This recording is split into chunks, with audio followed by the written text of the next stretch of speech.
उम्मे माबद ने मेरे नबी के हुस्न का क्या नक्शा खींचा है।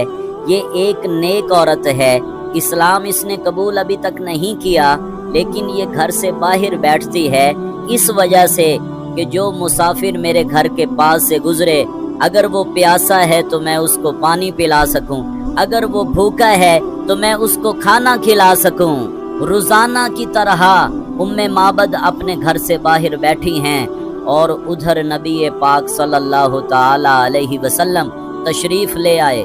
हिजरत का मौका है और मेरे नबी के साथ सैयदना सदीक़ अकबर रज़ी अल्लाह ताला अन्हो और आपके कुछ और साथी थे। उम्मे माबद कहती हैं कि मैं हर मुसाफिर को रोक कर उससे पूछती थी, अगर प्यास लगी है तो पानी दूं, अगर भूख लगी है तो खाना दूं।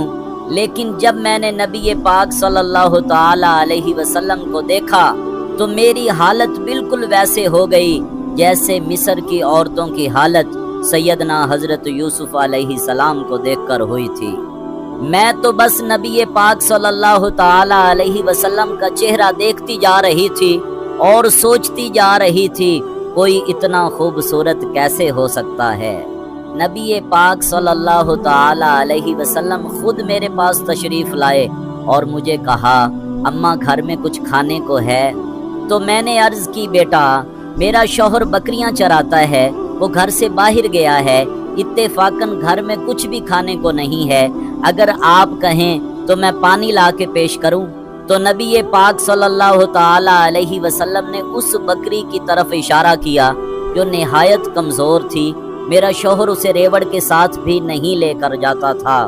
कमजोर और लागर बकरी जो एक तरफ बांधी हुई थी, नबी पाक सल्लल्लाहु ताला अलैहि वसल्लम ने उस बकरी की तरफ इशारा किया और फरमाया, अगर आप इजाजत दें तो मैं इसका दूध निकाल लूं।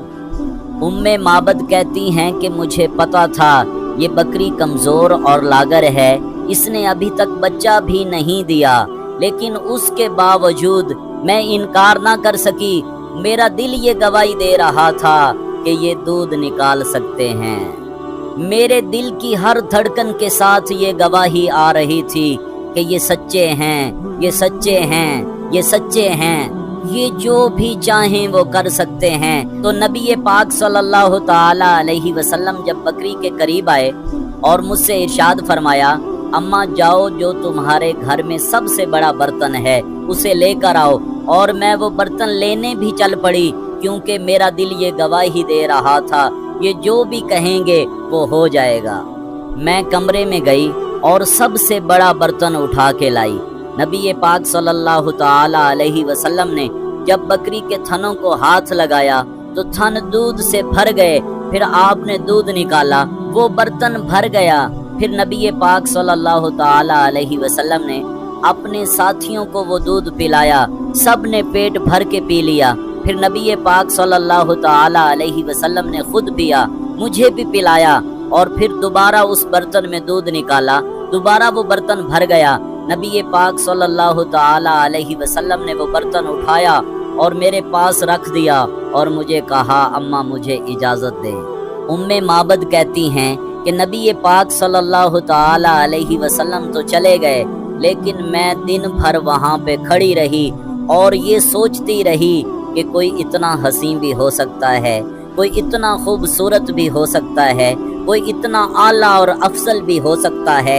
ये इंसान थे या फरिश्ते थे, ये कौन थे? उम्मे माबद कहती हैं, इतनी देर में मेरा शौहर आ गया और मुझसे पूछने लगा, घर में कौन आया था? पूरा घर खुशबू से भरा हुआ है। उम्मे माबद कहती हैं, ये सुन के मेरे मुंह से बेसाख्ता निकला, घर सिर्फ नूर से ही नहीं भरा हुआ बल्कि रहमत से भी भर गया है। फिर उन्होंने मेरे पास पड़े दूध की तरफ नजर डाली और मुझसे पूछा, ये दूध कहाँ से आया है? मैंने कहा, इस बकरी ने दिया है। तो वो मुस्कराने लगे और कहने लगे, ये बकरी दूध कैसे दे सकती है? ये तो बीमार है, लागर है, और सबसे बड़ी बात, इसने अभी किसी बच्चे को नहीं जाना। तो उम्मे माबद कहती हैं, मैंने अपने शौहर से कहा, मैं भी बिल्कुल इसी तरह सोच रही थी जिस तरह आप सोच रहे हैं, लेकिन वो आया जो पूरी कायनात से अफजल लगता था। ऐसा लगता था खालिक कायनात ने पूरी कायनात इसी के लिए बनाई है। वो आए और मुझे आके कहा मैं बकरी का दूध निकाल लूं। मुझसे इनकार ना हो सका, मुझे ये लगा ये कर लेंगे। फिर उन्होंने मुझे कहा घर में जो सबसे बड़ा बर्तन है वो लेकर आओ। मैं लेकर आई, मैं अपनी आंखों से देख रही थी। ये बर्तन उन्होंने 2 दफा दूध से भरा, ये इसी बकरी का दूध है। मेरे शौहर कहने लगे वो कौन थे, उनसे नाम तो पूछ लिया होता, क्योंकि नबी पाक सल्लल्लाहु ताला अलैहि वसल्लम के नाम का तो उसे पता नहीं था, ना उसको ये पता था कि ये वक्त के आखिरी नबी हैं। लेकिन वो अपने शौहर से कहने लगी वो वसीम और कसीम थे। नबी पाक सल्लल्लाहु ताला अलैहि वसल्लम की शान में ये 2 अल्फाज जो उम्मे माबद ने कहे हैं, कुर्बान जाऊं मैं उम्मे माबद पे, अल्लाह उनकी कब्र पे करोड़ों रहमतें फरमाए। क्या खूबसूरत अल्फाज कहे हैं। वसीम उसको कहते हैं जिसको जिस साइड से देखो वो खूबसूरत नजर आए। सामने से देखो तो खूबसूरत, दाईं तरफ से देखो तो खूबसूरत, बाईं तरफ से देखो तो खूबसूरत, जुल्फें देखो तो आला, आंखें देखो तो आला, नाक देखो तो अफजल, चेहरा देखो तो हसी, हाथ देखो तो आला, पाँव देखो तो आला, जिस तरफ से देखो वो आला ही नजर आए, उसको वसीम कहते हैं। और कसीम उसे कहते हैं जिसको जितनी मर्तबा देखो वो पहले से ज्यादा खूबसूरत नजर आए।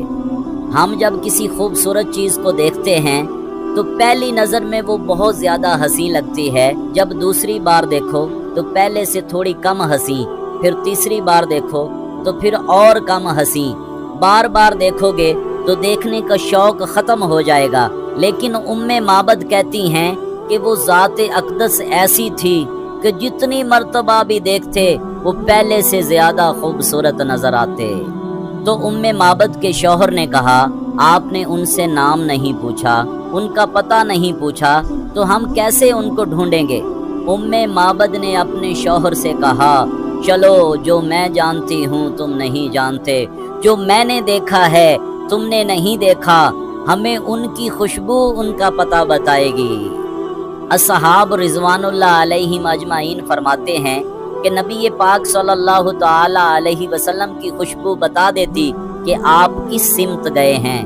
नबी पाक सल्लल्लाहु ताला अलैहि वसल्लम जिस रास्ते से गुजरते उस रास्ते की फिजा नबी पाक सल्लल्लाहु ताला अलैहि वसल्लम की खुशबू से मुअत्तर और मुज़य्यन हो जाती और आपकी खुशबू ही आपका रास्ता बता देती। उम्मे माबद और उनका शौहर जब नबी पाक सल्लल्लाहु ताला अलैहि वसल्लम के पीछे निकले हैं तो आपकी खुशबू को सूंघते हुए आपके पीछे चलते रहे और आपको पा लिया। फिर उम्मे माबद को पता चला कि ये वक्त के आखिरी नबी हज़रत मोहम्मद मुस्तफ़ा सल्लल्लाहु ताला अलैहि वसल्लम हैं। उसी वक्त दोनों मियाँ बीवी ने इस्लाम कबूल कर लिया।